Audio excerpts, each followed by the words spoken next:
All right. And I think we're live. Hey guys, welcome. Thanks for tuning in to an all-new Ed's Retro Geek Out interviews. Today I have Michelle and Steve from Varner Studios with me in the virtual interview room. So welcome. How are you guys doing today? Great. Great. Awesome. Mm-hmm. Yeah. In case nobody knows this, and in case you're watching this at a later time, who we're talking to today is Varner Studios, and as you probably know, as a turtle nut, the turtle nut that I am, these are the guys that sculpted almost all of the turtle action figures for Playmates during the 90s, during the end of the 80s, and they still do it now. They still make McDonald's toys. They made Earthworm Jim toys, Skeleton Warriors, Toxic Crusaders. I mean, like, Steve, you probably like sculpted most of the toys I had as a kid back then. Yeah, How did you? Either me or Scott Hensey, who's Anaglyph Studios, because between him and I, we did pretty much all the turtles. We did all the McDonald's characters too, all the Earthworm Jim, the Skeleton Warriors. You know, we sort of, his studio and our studio, between us did pretty much everything. We usually did the good guys, he did the bad guys, but a lot of times we did bad guys and he did good guys. But it was mainly divided up that way. Oh, that's awesome, man. Oh, we already have some guys in from Milan, Italy. Mm-hmm. Got Carlos is in here. Paul Kiefer. Lobster. So yeah, what I wanted to ask you is, how did you get into sculpting anything, sculpting toys, and when did Varner Studios for you start out? So that's probably going to cover a bit much, but yeah, we're here to listen, so go ahead. Well, I kind of started out here. I grew up in Minnesota, and then I moved out here. I moved to California when I was about 20, to Los Angeles, mainly because, you know, there wasn't a lot of industry in Minneapolis at the time. So, and when I got here, I got a job with a company doing things for TV commercials and TV shows and things like that, like props. And so I was working in a prop house. And at first I wasn't even sculpting. I was mainly painting and doing whatever. And but later I got into sculpting and then got into the motion picture industry. And I actually sculpted the 40-foot King Kong for De Laurentiis in 76. And I mean, I've got pictures of myself 40 feet up in a cherry picker. And in fact, I just did an interview with those guys because they're doing a new video release of that they want to do behind the scenes. Yeah. So I just did an interview with them on that. I don't know how much I'll be in it, but I did the interview. So then after that, I just decided, after being in that cherry picker for 6 months, I decided I really wanted to do stuff. I wanted to do sculptures that I didn't need heavy machinery for.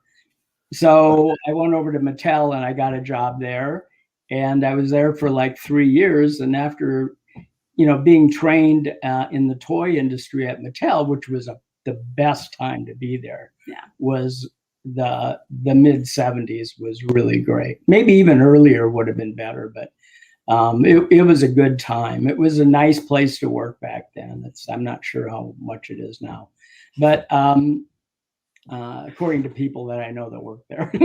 Anyway, but back then it was great. And then I just decided I could do this on my own. So I just went out, and the first job I ever got was I was doing some side work for a company at Paramount that was sort of like their version of Electric Light and Magic, or whatever it's called.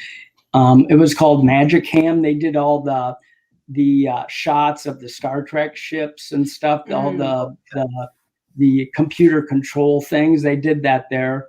And they did a lot of other stuff. I was working for doing an Alexandrian library for Carl Sagan for them, and some other things.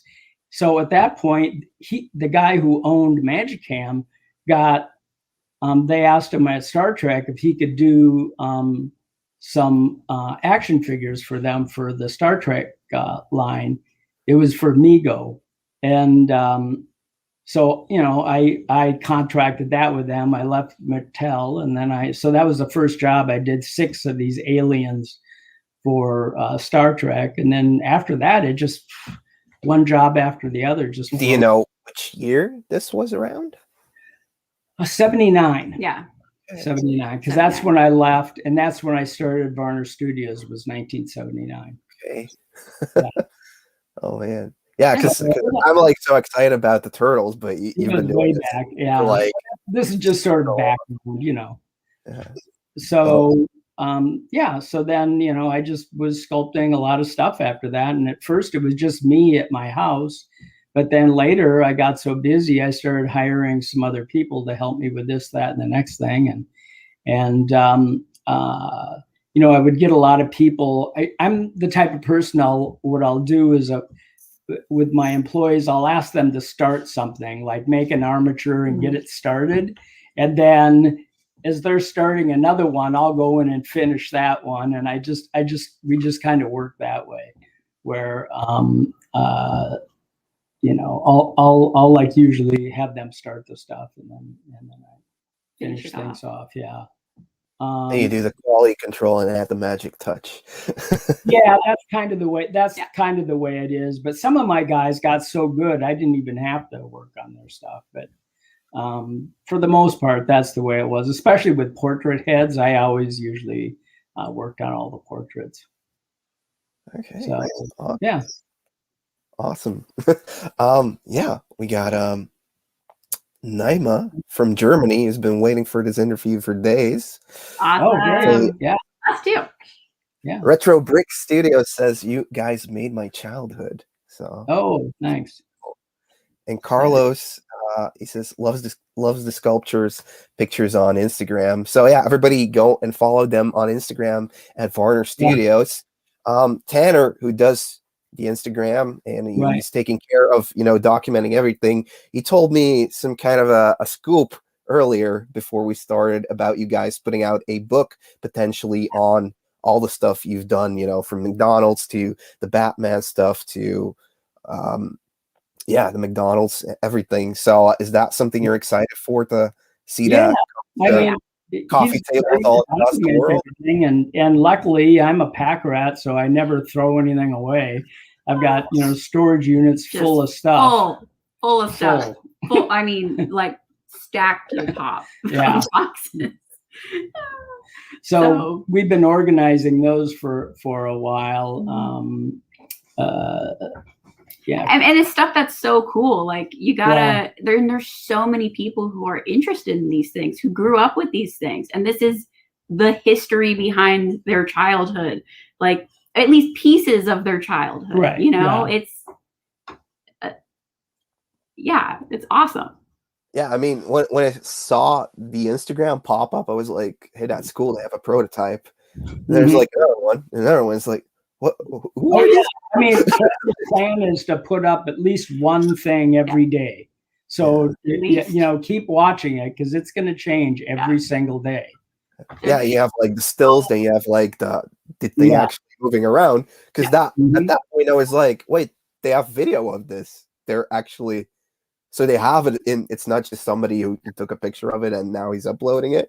So I was going prototypes, and he's photographing them, you know, one a day. So awesome. So yeah, the reason that I wanted to talk to you guys is because I'm a very big fan of anything Turtles related. But I kind of want to ask you how you got in touch with the Teenage Mutant Ninja Turtle license. Like, what was your first impression? How did you correspond with, you know, Kevin Eastman, Pierre Laird, and the Playmates team? Because you got commissioned by Playmates to create the first initial wave line, right? Yeah, well, the whole thing actually. But yeah, they contacted me. I think it was 80. early 86, I think. And a guy by the name of John Handy that was working there at the time had me come over, and he showed me the black and white comic book, and you know, said that they really love the storyline, but you know, they just want an updated look for the turtles themselves, because at the time, the way the turtles were drawn probably wouldn't have gone over for a toy.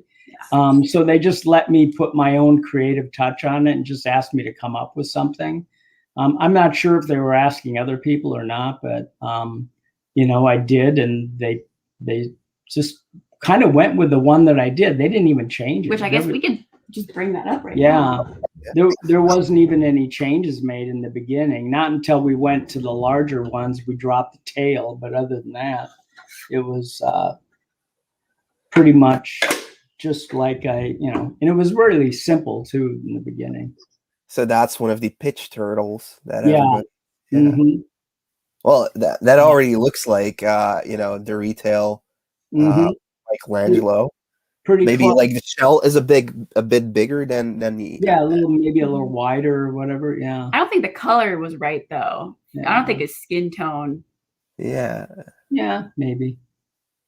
But that was really early on. I mean, at Toy Fair that first year, all we did was cast up 4 of those and paint them 4 different ways, and they weren't even, you know, each turtle wasn't even sculpted separately. So, because you know, they wanted to see if people were gonna buy them, or not so much people, but the retailers were gonna buy them. But they like went crazy. So we just went to work and just kept sculpting turtles and you know. What was your first impression of the license? Were you like, okay, I'm excited, I'm gonna get into this, or were you like, well, this is my like first impression was this is stupid. but I you know, I took it home and started working on it, and as I worked on it, I went, this isn't so stupid. This is really cool.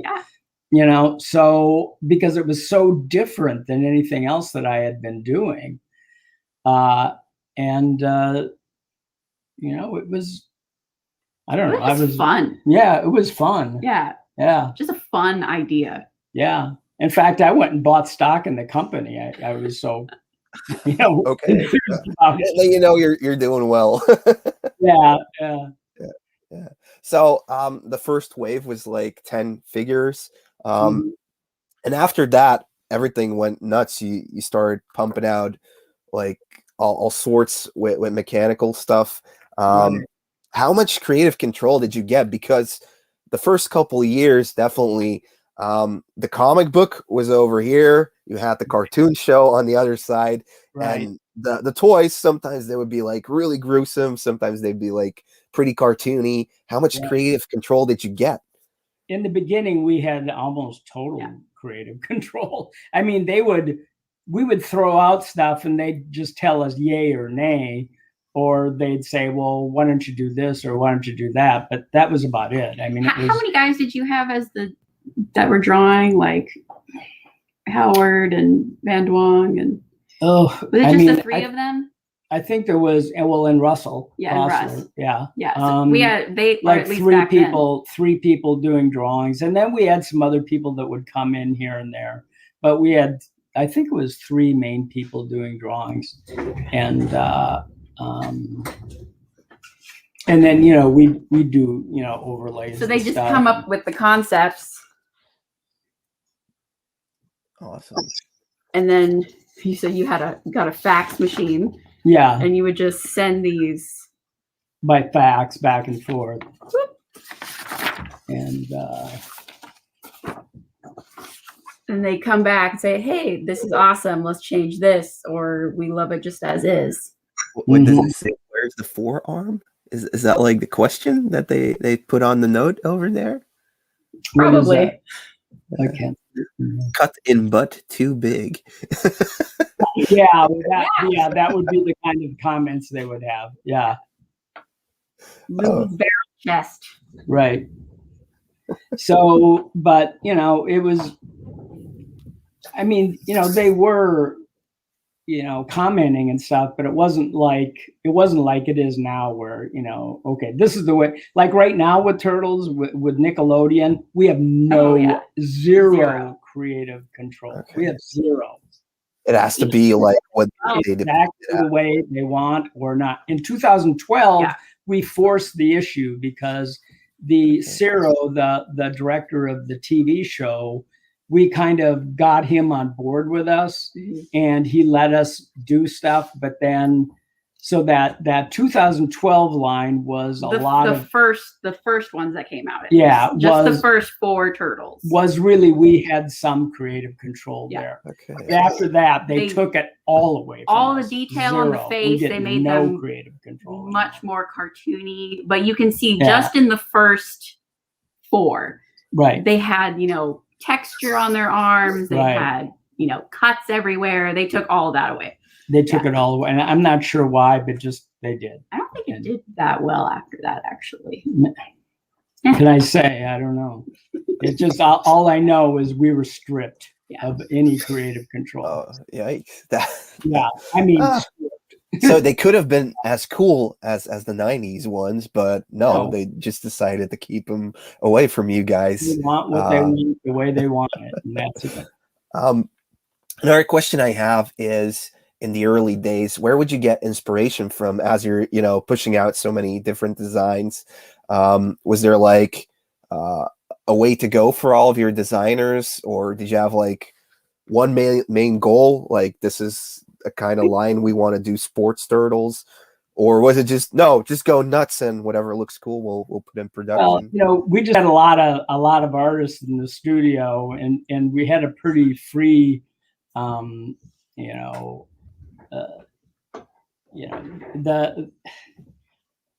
the whole feeling of the studio was a lot of freedom. So we just get in and just start talking about stuff and yucking stuff up and going, you know, what about this? What about that?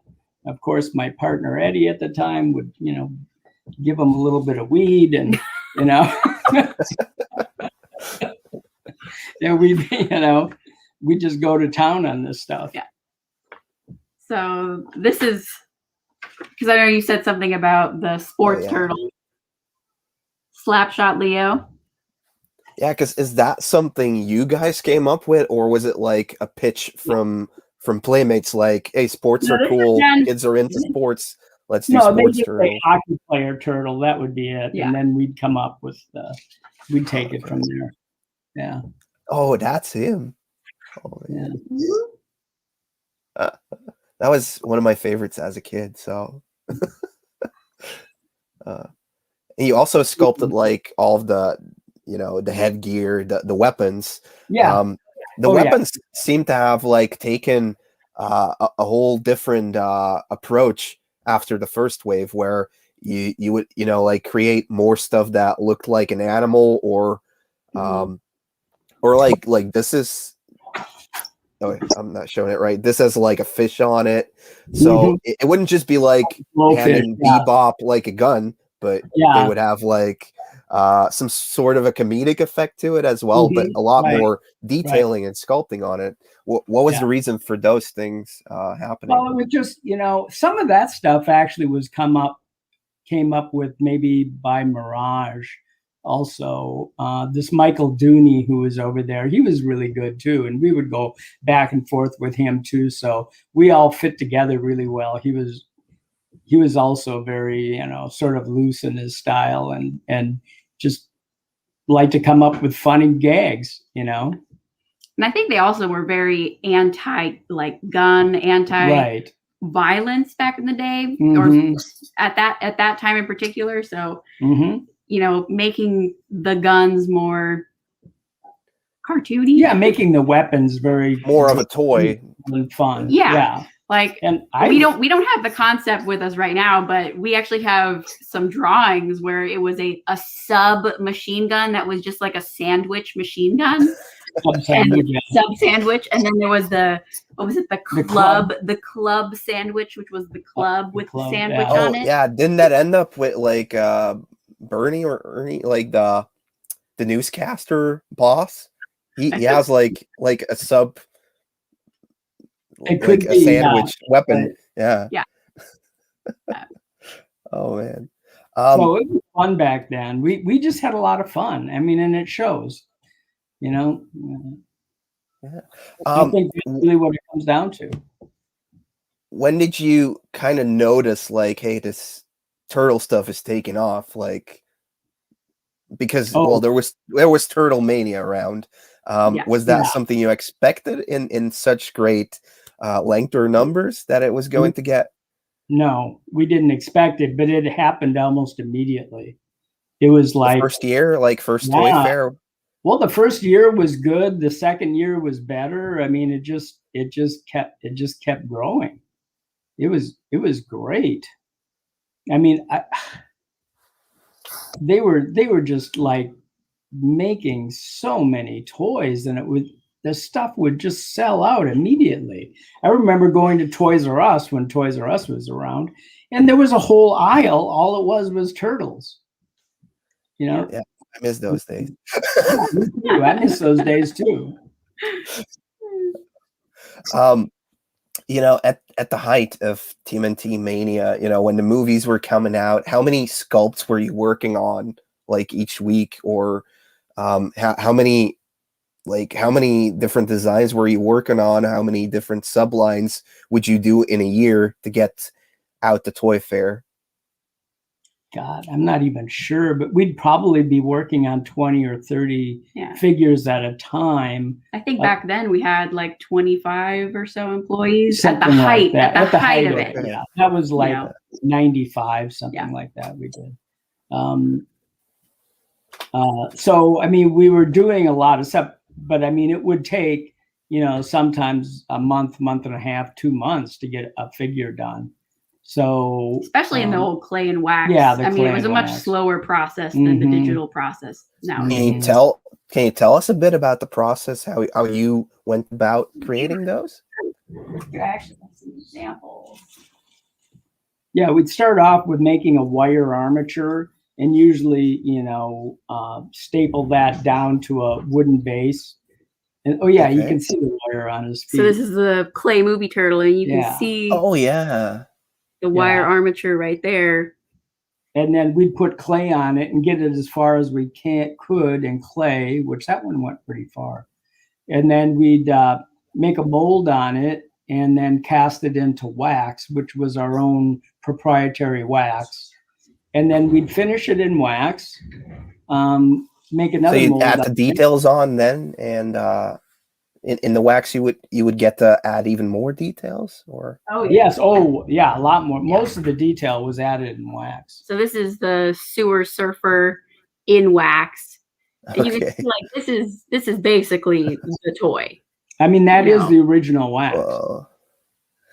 Was it kind of like disappointing when you would see, for instance, this guy getting painted the hard copy, and every little detail would be highlighted, and then the production one would have like less stuff colored in, or did it really not bother you at all?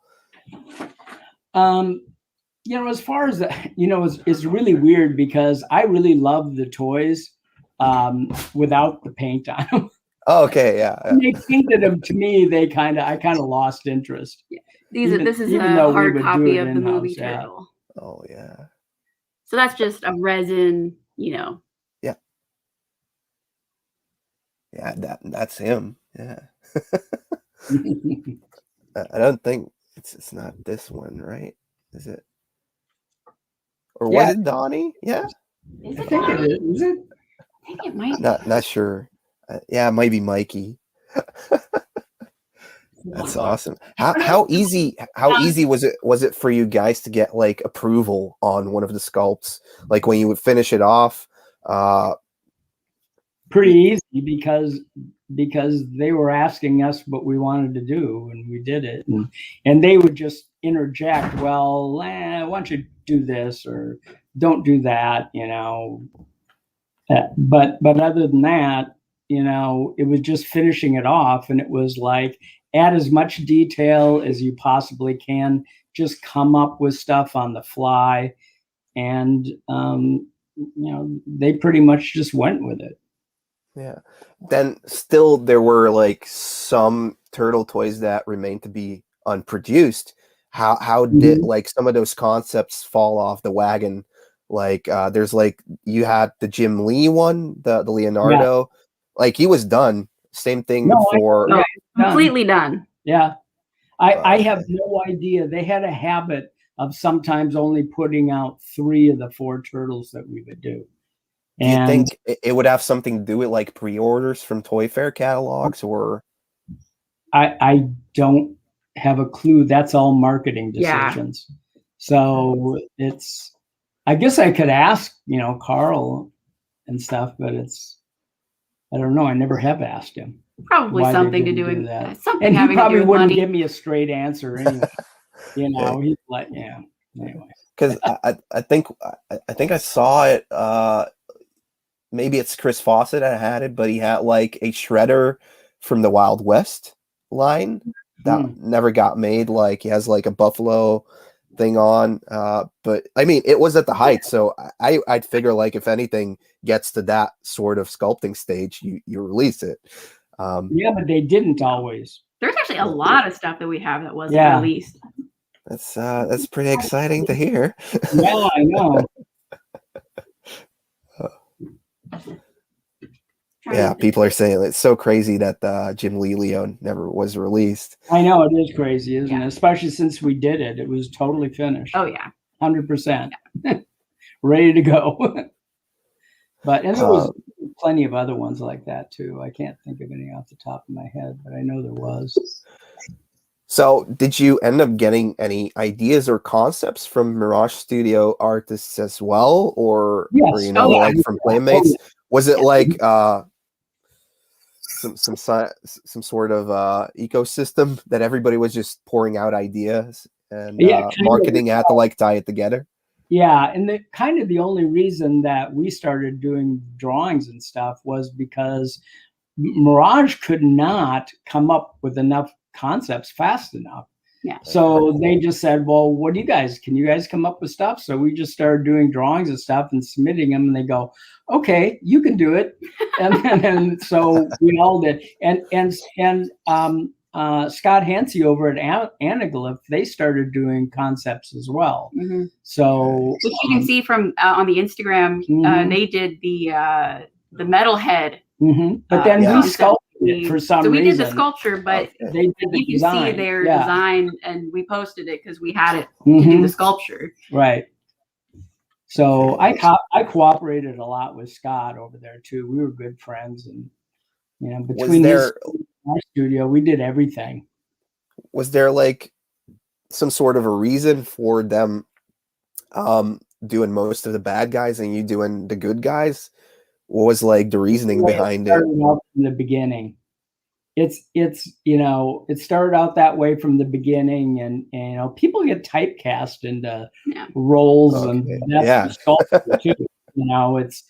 It's so, I mean, but Scott did some good guys. He did some turtles and stuff, and we did some bad guys. But for the most part, it was like a line, where we did the good guys and he did the bad guys. And that went for Skeleton Warriors. It went for Earthworm Jim. It went for, Toxic Crusaders. Toxic Crusaders. Yeah. Although in some of the other lines, we did probably more bad guys too, but. Speaking of Toxie stuff. Last Brett Studios asks, what was the most difficult figure or line of figures to sculpt for, in your personal opinion? I don't know, the most difficult. Modern? Can we? Is it modern? Yeah, modern is Pokemon for sure. Pokemon is like ridiculous. Is awful. They're horrible. So frustrating. Yeah. Oh my gosh. It's and they're so simple too. On a figure this small, and it'll be like, move the line just a hair upward. Right. And they'll give us, and we'll go through like 20 sessions like that. It's just ridiculous. So the approval process for Pokemon is really tedious. It is insane. And we've been working with them for, That's why not that many forever. people sculpt them, because they just go. You know, man. but somehow we have a lot of tolerance for pain, I guess. Toy Thief asks, what your favorite sculpt is that you did so far? God, was a lot of them in the turtles. There was so many. Yeah. Yeah. I mean, I wasn't there to sculpt them, you know. Yeah, but there was so many. I love the Indian turtle. I Yeah. love the cowboy turtle. I loved all the cave turtles. Oh, the cave turtles were my favorite. Yeah. And especially the dinosaurs. Yeah. And the fact that like I was a kid playing with those when they were sculpting them. Mhm. Oh, they were so cool. That was so much fun. It was just a pleasure going to work. Because like at one point in '93, it was like you'd have Star Trek turtles, you'd have the Universal turtles. Right. I think you had this one lying around as well. Yes. Yeah. So like how much of this was still a turtle and like what was, you know, a Universal monster to you? Well, it was kind of a combination, wasn't it? I mean, so this is actually this is a wax. Yeah.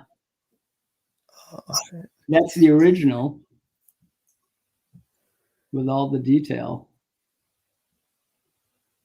It was just fun doing all those details and that's insane. That's awesome. Yeah. One turtle that was really a lot of fun was Muckman. Oh yeah, I love him. Yeah, I mainly had like Alec McTurk working on that one, but I was doing a lot of directing and stuff. And it's like we were just coming up with everything we could think of. He has so much stuff oozing out of him. Yeah. Oh my it's God. insane. Like the flies, the little everything is Oh man. It was a lot of fun. Yeah. But like at first, when they started doing variations, you know, you have like the undercover Donnie, you have the sewer surfer Mike. That was like, you know, well, these turtles are selling well, just, you know, give them like a little thing to set them apart from the original release. Was that like the concept they were going with, or? Oh, sure. I mean, it's like, you know, they wanted to sell as many turtles as they can with as little, you know, effort and at cost involved with them as possible. And, you know, since they could, they did. Those are the wax ones? These are hard copies. Those are hard copies. But as you can, I mean, you can see that there's a difference between, you know, this color. The color. Oh yeah. This was just an early, it was just a urethane that we were using for a while. Yeah. Not for very long though. We only have a couple that are this. And then I started dyeing it in the same color as the wax too later. Oh yeah, but this is that Toxie that is showing. That's the one that has like the head sculpt that ties in with the movie of the original movie, you know. So that's amazing. It's also a very cool toy line you guys did.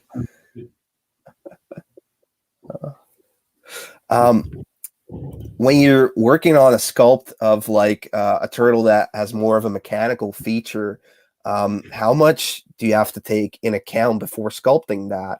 Like whether it's like a head dropping turtle or one that has like a magnet strip coming out of it because it still has to talk. Like, is that something you start from the ground up, or you get something sent in like, hey, this is the thing we want it to move this way, make sure it can still move with the sculpt you're putting on? A lot of those turtles, the ones like the back flipping turtles and the ones where the shell's open and, you know, things flip out and stuff like that. That was usually all the mechanisms were done by a company in Japan. And then they would send us the mechanism, and then we would just sculpt over the top of it. So, which is why some of those, you know, the transforming turtles ended up so bulky, you know, because it had to fit around that mechanism. Right. Yeah, they were very big. So they're more based out of a Japan type of toy that probably was already like a concept, and then you added on to it. Yeah, Playmates, when they were doing those more mechanized turtles, they just, I can't even remember the name of the company, but there was a company in Japan that they had like sort of a relationship with that would come up with all that stuff. And then they would do those mechanisms, send them from Japan to us, and then we would sculpt over the top of them. Yeah, I think those guys did the Tamaguchis too. But anyway, they had a long-standing relationship with that company in Japan as well. Okay. Another question I have is like the movie Turtles. They're, the rubbery kind. Is that something else you had to take in account while sculpting them? Like which sort of rubber or plastic? When it comes to that, that's just shooting it in a different material. But with the mechanized ones, there was a lot to be considered. Do you know why that they made those rubbery? I don't know. That was the only one, thought really. It was cool. I guess it's like the real movie feel. Yeah, I think so. And extra posable. They were trying to just throw as many different things in the mix as possible and see how it worked. So I always like that they could like flex muscles, like it would, flex. Yeah, I thought it was cool that they did that.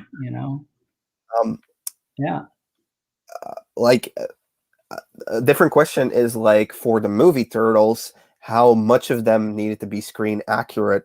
I think the last movie definitely they had like the samurai stuff on the gear. Is that something that was less of a creative freedom? Because once you do anything for a movie or a TV show or something, you have to be pretty much on model. So we had some freedom, but not as much. But they were pretty cool to begin with, so we didn't really need that much freedom. Yeah. All we had to do is sort of just create what was there. They do have like somewhat of a similar thing to the Jim Henson suits, I guess, like the animatronic stuff. So that really came out. Same thing for like Super Shredder. I don't know if you guys did this one.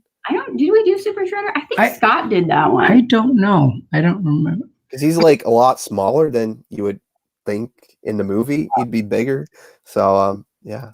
I think that Scott did those because maybe Scott did that one. Okay. Yeah. So yeah, to many people, the toy line is iconic. And how weird or how cool is it to you guys that Super 7, maybe you've heard of this toy company? They're doing like the Ultimates line. We work for them right now. Actually. Yeah. Okay. We actually really like it. Yeah, we like what they're doing. Yeah. For one, it's, even them themselves are people who grew up with this. This is just their childhood, and we get to relive it, right. And we get to make it accessible to people nowadays, even who are adults who are, I feel like it's not really marketed to kids. This is for the fans. Oh yeah, it's for adults, definitely. Right. It's so cool to see, the original Varner Studios, like in a bigger, like deluxe figure. So, but do you have anything to do with the Ultimates, or you do different stuff for? No. We just started with them. Yeah, no, it's honestly super, super recent. So there's very nothing recent. really. Can't really talk about anything. Yeah. Okay. No problem. But, but it's exciting to hear because it's definitely like a company I really like what they're doing as well, toy wise. Yeah. Like for toy collectors, people have rooms filled with the vintage stuff. That's like the Ultimates. They're definitely popping out. Like that's something new. I'd love to get. The Bebop is so cool. It's. Yeah, I want all of them, but I'm not going to spend the money to buy them. Well, they are deluxe, so yeah. Empire Toys asks, in an alternate timeline, is there any other toy line you would have liked to have sculpted or to have worked for?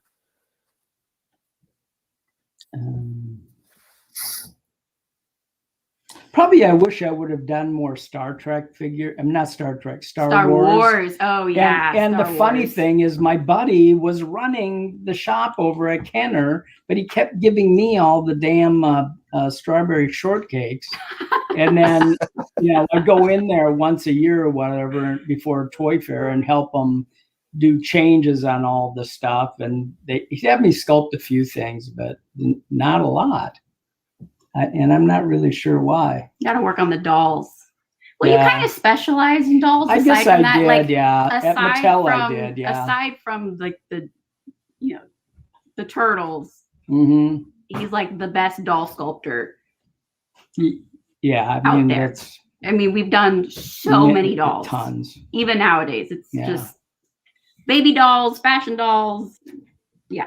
Yeah, that's not as interesting though. Not as interesting. A lot of it. It's all cool. Greco says strawberry shortcake is better than Star Wars. Really? Don't add me. Yeah. Not better than Star Wars. Here, Paul Kiefer says Star Wars shortcake. Strawberry shortcake was pretty cool. So you know what? They gave me the damn little Ewoks to sculpt, and I hated those things. I think he was doing it just to screw with me. Because he was my friend. I don't get it, Probably. But, yeah. Probably. Andrea asks about the mechanism stuff that came out of Japan. Right. Did it by any chance have anything to do with Takara, or do you know the company from which it came from? It may have been Takara. That sounds familiar. Yeah. I didn't pay a lot of attention because I just did what they asked me to do, but sounds familiar. I think it was Takara. Yeah, well, they made loads of Transformers as well. So for them too, I think, because they had kind of a long-standing relationship with those guys. Okay. And Empire Toy says, "Let's not badmouth the Ewoks." Yeah, we're gonna. Sorry. Do that. Sorry.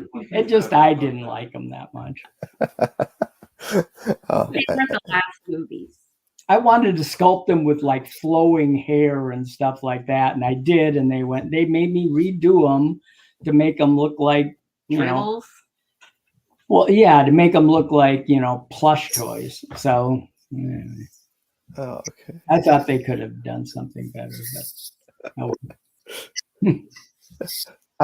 yeah, maybe about a couple other toy lines that you worked on. I guess, Turtles was big, and suddenly in 1992, Toxic Crusader, or the Toxic Avenger, came to your doorstep and was like, hey, make another turtle toy line out of this. Or is that not how it went? It was kind of like that. It was the same sort of direction. They had the same proportions, the same sizes. Yeah. Sometimes when we went through the boxes, I actually thought that this one was a turtle. Oh yeah, the snail dude. Yeah, this guy was so cool. That's an unreleased one. It looked so similar. And that's the original wax. This is the original. Okay. I didn't even know he had it like a tail. Oh, and that's like the shell on the back. Oh man, that looks awesome. So yeah, this one was never produced, right? Yeah. That one's unproduced. That was gonna be in the second wave, but I've seen like a painted hard copy, I think, but yeah, I never saw the back yet, so that's exciting. Yeah. There was a lot of detail on this guy. Like, look at that.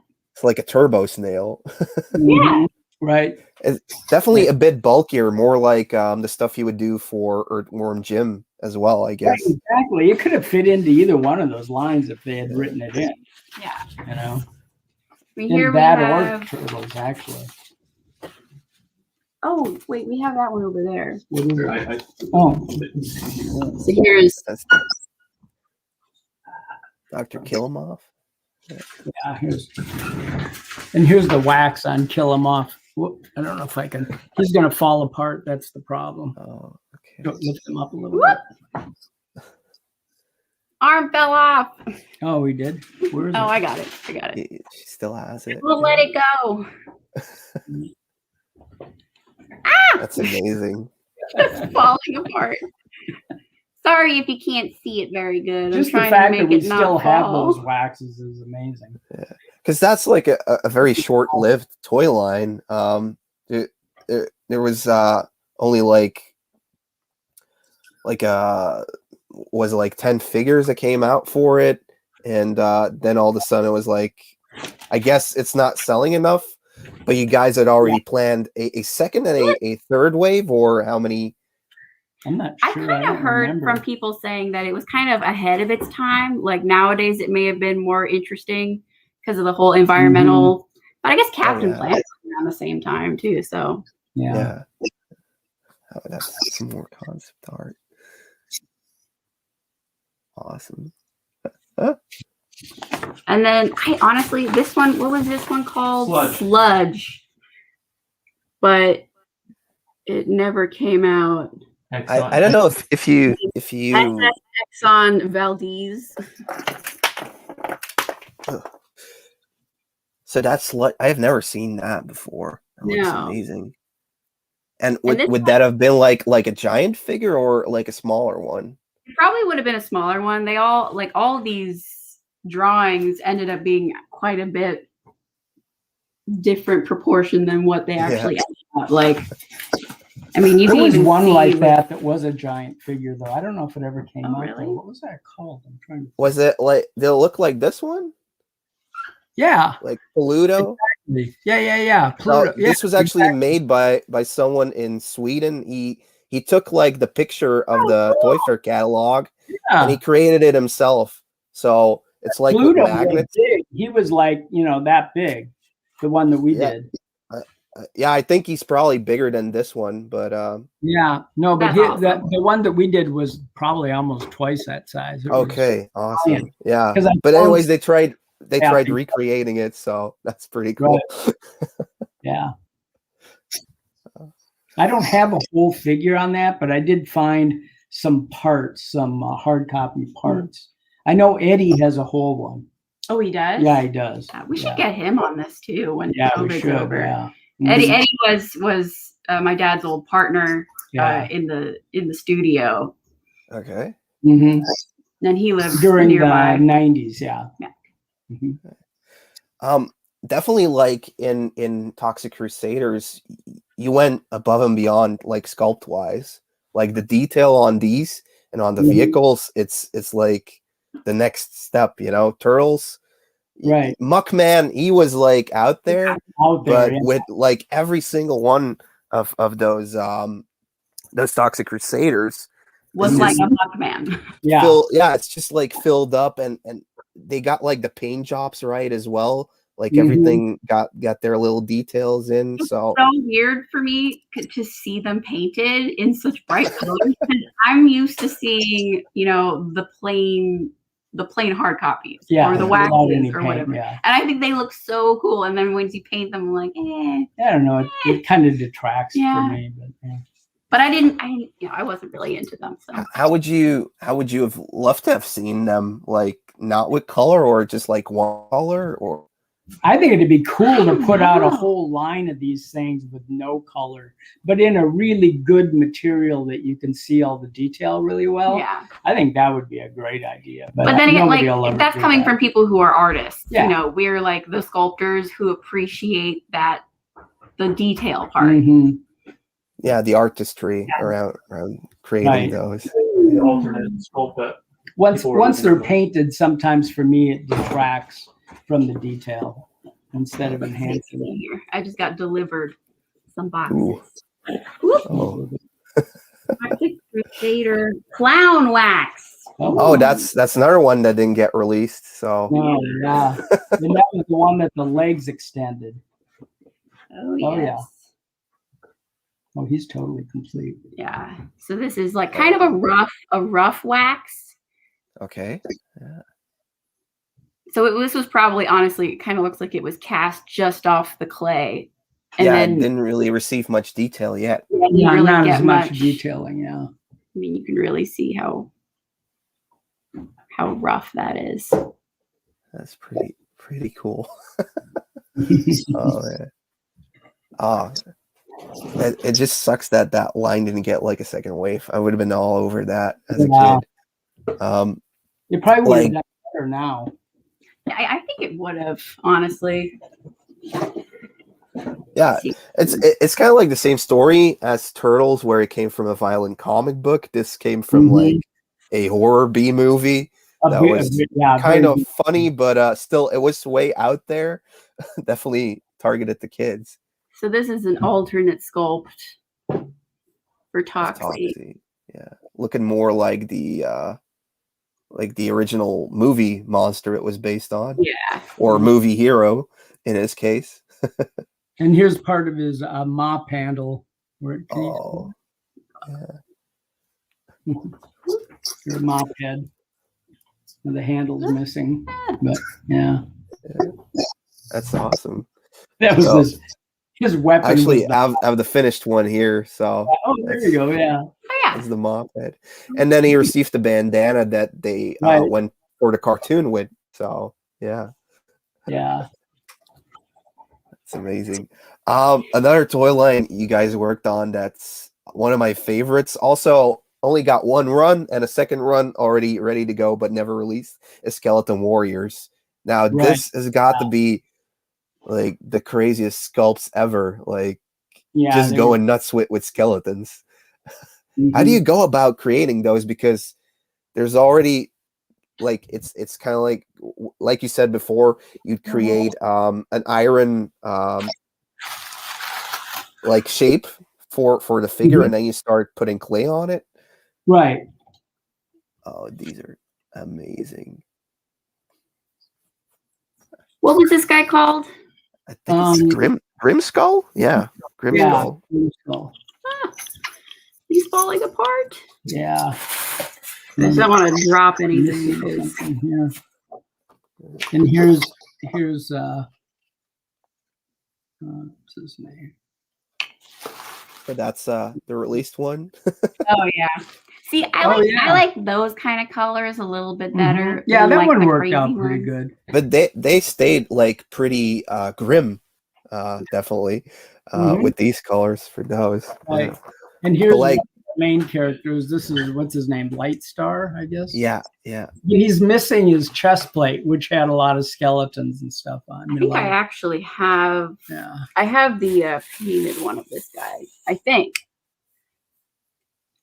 Wow. Looks like his head doesn't quite turn. Hair's in the way. Yeah. It's amazing. And then here is, and clearly Do you have any of the skeletons? No? I don't see any, but here's this guy.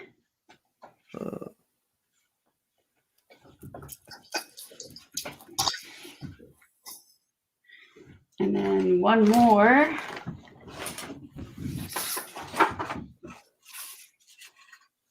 And I couldn't find his other arm, but. Oh yeah, there's the thing that was on his chest. Oh, there we go. He's just missing an arm, no big deal.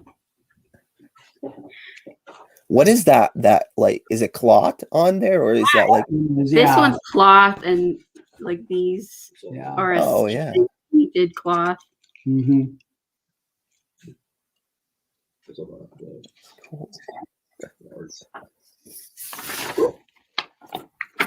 We've got some artwork on these too.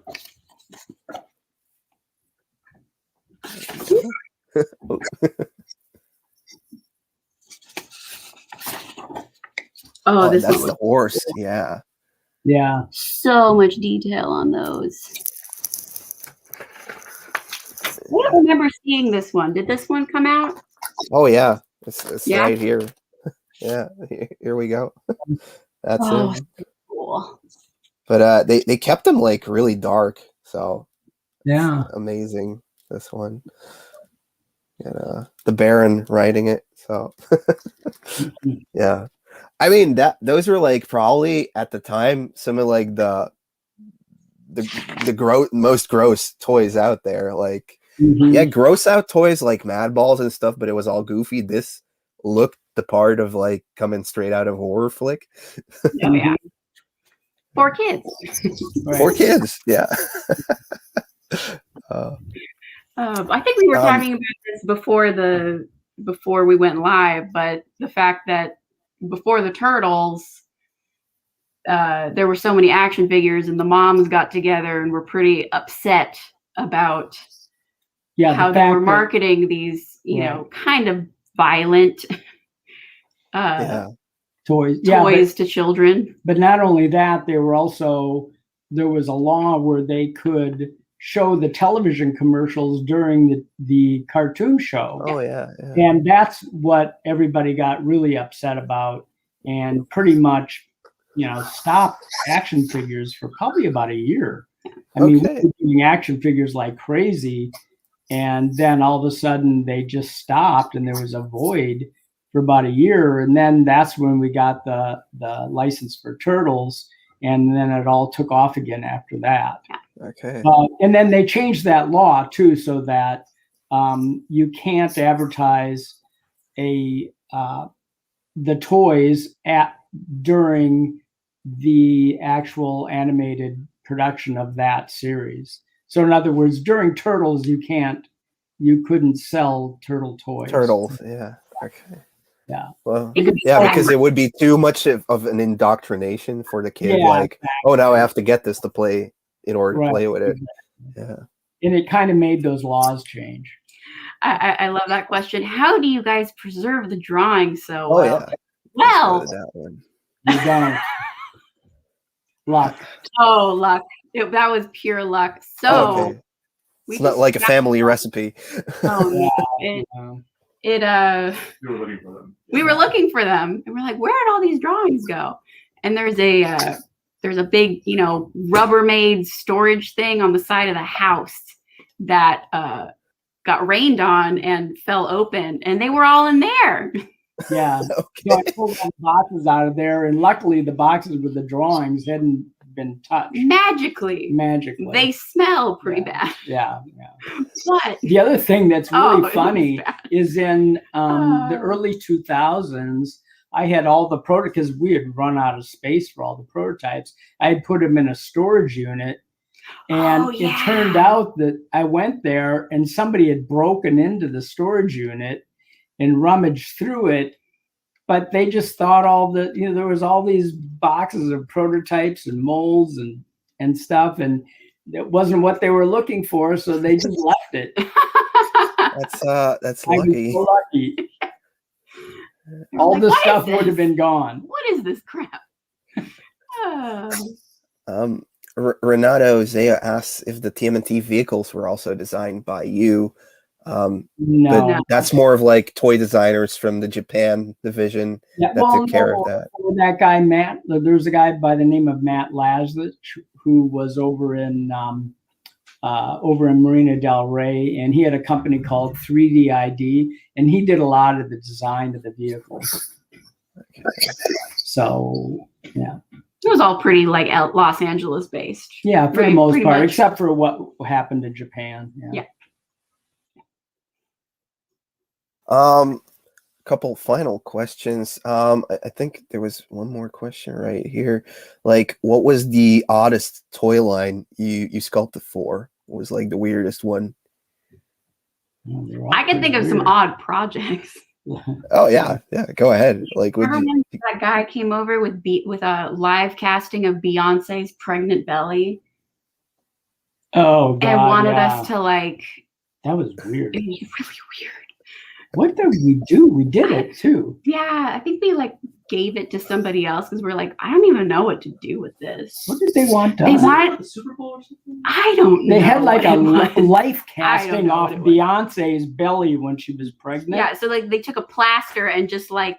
Yeah. And they gave it to us and wanted us to do something. What were we supposed to do with it? I can't remember. Fix it?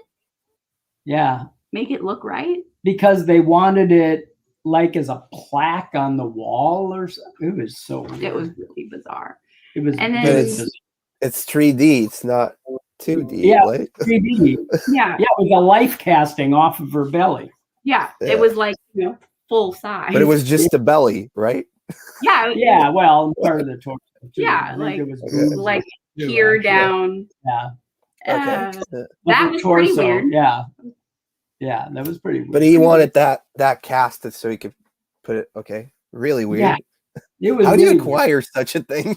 Indeed, I a don't very know. odd We one. just, like No field idea. questions from people. I Yeah, don't know. we get all sorts. And then there was this one guy who came to us with this Nazi ring.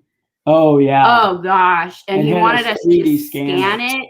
And like we would Yeah. pick it up. It was like this Himmler SS ring. And Oh, we I would, still like, have a copy of it, and it's signed by Himmler on the and inside like we of the would ring. pick it up. It's We would like- pick it up with a pen to like Yeah, put it places because we didn't want to touch it. yeah, I get that. Not cool. Yeah. Yeah, because that's like another thing that you guys were pretty advanced in doing the 3D modeling, right? Yeah, we haven't talked about that at all. Yeah, we've been 3D scanning Yeah. since the 90s. Oh yeah. And we got into, I mean, we were doing 3D sculpting and printing and scanning. I think I bought all that stuff in the 1999 we started. Of course, it took a few years to actually learn how to use it, but you know, so we at least got our toe wet really early with all the digital. I remember we had this 3D printer that was the size of like, I don't know, a human. As long as the person. Yeah, it was the size of a car. Yeah. That's a good, yeah. And it was huge. Right. Well, we had several of those. Yeah. The first one didn't work very well, but then when the 3D Systems ones worked really well. Yeah. But they were they printed wax. So then we'd have to clean up the wax. Okay. So They someone's printed asking, wax. someone's asking if we would ever make a sketchbook with all the concept stuff that we have. That is exactly what we are that's what we're doing. Yeah. planning on doing. Yeah. Along with the book. So we were planning on doing, like at Comic-Con, we go to Comic-Con San Diego every year. We have a booth, and you know, in the artist alley, they always have these like just collection of works, sketchbooks that they put together. You know, just inexpensive, you know, something that's available to anybody if they want to. We just have the to find pictures. out what the legal ramifications are. So So, we yeah. just figure that out. And I mean, it's all historic stuff, so it should be an issue. But Shouldn't be. It's all part of your art as well, I guess. Maybe it's commissioned for, but there's sketches of toys to be made. Yeah, but that's cool. You said you were planning on perhaps releasing one of those around 2022 at a Comic-Con near you. So the sketchbooks would be, you know, like the easy Separate, stuff. yeah. And then we're also planning on my husband Tanner, who's the one who was just talking. He is putting together a history of Varner Studios book, like a coffee table type book. Just because there's so much stuff, like, you know, we'll put it all up on Instagram too, but it's so nice to have it in person and be able to see it not in like a little square size. Oh yeah, definitely. Maybe even some of the stuff leading up to it, because Yeah. before I started doing toys, I was doing other things. I was in the motion picture industry, sculpting for movies and for television and for. Yeah, you definitely need to have that in the book as well to see like where you came from and. Yeah, it was sort of the prequel to the toy stuff. Yeah. Ask for forgiveness, not permission. Right. I'm sure. It goes Greco again. Yeah. I'm sure as the book gets closer to release, we'll do a Kickstarter for it. Yeah. We'll do a Kickstarter for sure. Like, but we just kind of have to figure it all out first, somewhat. It should be doable. There's been other examples of people putting out books with similar stuff, so Yeah. should definitely be doable. I have 2 more questions if you're willing to stick around for another 10 minutes. Yeah. I wanted to ask you about something that, like, at the end of the classic line for Turtles, you had like all of the miniature stuff, which were like miniature casts mostly of stuff you had done before, and then all of a sudden in '98 you had the next mutation with the girly Venus turtle in there. How much different was this from what you were doing before? Because it was based on a live action TV show. Pretty different. It was pretty different, Yeah, but it was, you know, sort of the same. I remember sculpting the first Venus de Milo. What do you do? You know, it was in transition, sort of, I think. The whole turtle line at that point. Oh yeah, I think this is the first Venus. Oh, here we go. Oh yeah. Looks like she has cloth on and stuff. Mm. I think this actually may not have been produced. This was from Yeah, that doesn't look like the one that that came but in. it was based off of that original. Yeah. Okay. Yeah, I don't know. That was kind of like the movie Turtles, right? Where we had more of, or you guys had more of something to go from. Mhm. It wasn't just, come up with whatever Right. comes out of your head. Because A they lot of they really rebranded the turtles. They got like a different like head sculpt and everything. It Right. was definitely a departure from what we had seen the previous 9 years. Mhm. So Yeah, in the early to late 2000s, somebody else they brought in a new president of Playmates, and he was there for a while, and his whole thing was cost savings at all. That was his main motive. So they were doing a lot of stuff in China and stuff, and we weren't doing as much for them. And later, after he went, then they came back to us and we started doing them again. But it was kind of a real dry period, I thought, for the Turtles and for us during the 2000s, the early 2000s. how because like Turtles ended for a couple of years. How weird was that to all of a sudden not be working on turtle projects anymore? Yeah, I mean, we definitely missed it, but we were always so busy doing other stuff that it just, you don't really have time to think about it when you're still busy, Yeah. And now you're still making turtles, so Yeah. But not as much, and we don't have any freedom anymore. But no, it's very different since Nickelodeon got involved. Yeah, it's There's totally just different. too many people who have their say on that side, that all that stuff is not in our hands anymore at all. So. Still not as bad as Pokemon, or as bad? No, not even Pokemon. close. No. Pokemon. Okay. It's on like a level of its own. Yeah. Like it's yeah. When did we do the first Pokemon? God, we were doing Pokemons, I don't know, 15 years ago we started. Like 95, 97, something like that. Well, I don't know if it was that. No, it wasn't that early. But we were doing, when Jack Specific had the line, we were doing a lot of them. It was just constant Pokemon. Yeah. And it was. And yeah. I remember all of our guys just pulling their hair out. I mean, for a few years, that's almost all we were doing was Pokemon. Yeah. That's also like after Power Rangers kind of knocked off Turtles from like the main thing, Pokemon was like the next thing everybody was going for. I don't know, like if the toys sold as well as those two lines before that, but it was definitely booming. Like anything that had a Pokemon on it was selling, right? Yeah. Oh yeah. I'm not sure if it still is or not, but there's still as much of a pain to deal with. Yeah. And Power Rangers, we did the Power Rangers for McDonald's too. That God, when was that? That was a long time ago. That was when we were at the Tello office. Yeah. Someone's asking if we're ever planning on making a showroom or a museum, and I would say probably the closest thing to that is come to Comic-Con every year. Yeah, come to Comic-Con. They have a booth set up with a lot of prototypes. I guess you brought along every time. Yeah. And especially now, like after the whole Instagram thing, I think it's going to be even more. Well, we'll see what stuff. happens. The thing is going to be kind of fluid, I think. Yeah. So. But then again, Comic-Con isn't happening really right now.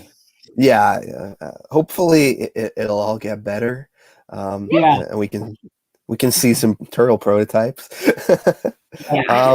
Prooks can ask, what other artists were you inspired by to get your own style, Steve? Frazetta. Frank Frazetta. Yeah. Let's see who else. No, I like Ivan Durrell, though. but wasn't inspired by him. Golly, I'm just trying to think of the different, and then some of the old, masters and stuff too. But you had a lot of, I remember you had some people, was it at Mattel that you had, what was his name? Well, I had a number of personal mentors that were mentors. great. Like at Mattel. Aldo? Yeah, Mattel, Aldo Favilli, Tony Guerrero, Joyce Christopher, Joyce Clark. I'm trying to think, John Gardner, who actually went and started the whole Star Wars thing over at Kenner later. The one who was your friend who made you well, work no, on and then my friend guys. Rudy took over for John when he left. So then, I mean, I knew them both, but Rudy was a good friend. God, all these guys are all dead. Trying to think, and then when I was doing things for televisions and movies, Mike McCracken, who is also no longer around. He was just the best mentor. He was just great. Don Chandler, who I did King Kong with, Peter Kermode, who actually ran WED for Disney for a while. So all those guys were my mentors, and they're all gone. Unfortunately, it's sad, but yeah. It's a lot of people. A lot of people. Somebody's asking what the Instagram is. It's just at Varner Studios. At Varner Studios. Everything in one word, at Varner Studios, and you'll find it right away. It's the one with all the cool sculpts. So a lot of stuff on there. Tarf asks, did you also sculpt anything for the 2003 TMNT for Kids cartoon toy line, like the little kitty ones? Probably. Don't remember. That was during the dark times, I think. Yeah. I know we did. I consider the dark times. I know we did some. Was it the 2004 line? The ones that they re-released. They came out with some turtles, just regular turtles. I know we did. Some. Yeah. I mean, we were doing a little bit here and there, but I don't really remember because it was all in between a lot of other stuff. It seemed like a lot of times, and even just today, they'll use us for kind of the original sculpt, and then they'll get other people to just add stuff onto it. Okay. Yeah. Well, mainly they're done in China or whatever. Yeah. They'll get people. Like we did for the 2012 version, not the Rise of the TMNT, but we did the wrestlers. Oh yeah. Wrestler line. Like we did all those. We did all that stuff. Those. Yeah. And then in the cars, the little pullback cars. The little T-machines. T-machines they were calling. Yeah, we did a number of different things with the T-machines. Yeah. We did wrestlers. What else did we do? We did. And then we did the more recent Rise of the Teenage Mutant Ninja Turtles, but just the first 4. Okay. Yeah. That was interesting. What about like Super 7 Ultimates? They're like the perfect homage to these action figures. But on Instagram and like almost everywhere in the world, people got influenced by these turtles, and now they're like taking sculpts to their own. So this is like a Javajo Creations one, a Santa Mikey. So cool. Yeah, so they'll take one of your sculpts and turn it into something new, something that looks like something Varner like that for a Christmas card. Oh, really? Not sure. It should be around here somewhere. It's just a little drawing like that we did for a Christmas card. I'm sure it got put out. Probably. Yeah. Probably. But so there's like a ton of those out there on Instagram. There's like a Hemo Adventure who does insane stuff. And he'll like dig around for sketches of old stuff that didn't get produced and try to create it. And it just looks super cool. How does it make you feel that like everybody's just like, that was the golden age of turtle toys? Yeah, I feel that way too. And I'm glad that people are trying to, keep going with it. on their own, because I'm really hoping that some of the stuff that we're putting out on our Instagram, I'm hoping that'll even give them some more stuff to do. Because I mean, the whole what do you call it? The community is really cool. The art toy community, yeah, and not just that, but like just the turtle community in general. Like, we know a bunch of people. Just the Cowabunga corner, the Ivies, Toka. Gosh, there's so many people. The Toidles. Oh, Ninja Toidles, Joey from Ninja Toidle. I mean, like all these guys are so cool. It's awesome to see people who just love this. Yeah. And want to do something with it. It's great. Yeah, it's amazing. It's been amazing, this experience, getting to interview you, you guys, and I think like we're way over the hour that we had planned. So I want to thank you guys so much for doing this interview. To everybody watching and listening to this later on, please go follow them on their Instagram at Varner Studios, and I'm beyond excited to see a book coming to fruition. Yeah, and some sketches. Anything that comes out by you guys is going to be amazing. So thank you so much for this interview. And maybe in the future we can have you on again and talk about the book. So that's going to be it for this live stream, guys. Thank you so much for watching, and I will see you in the next video. Is there any shout outs you guys want to do over at Varner Studios, or want to plug anything? Maybe some just final words to Eddie Mosqueda, to Scott Eddie. Hensey, who else? Howard Chang, even Russ Quigley. Quigley. Howard Quigley. Chang. That was just a nickname. Everybody, all our guys used to have nicknames. Everybody has nicknames. We forgot that. Like, I didn't know Howard's real name until like 10 years later. Okay. I just called him Quigley. Right. Like, that's a weird name. Yeah.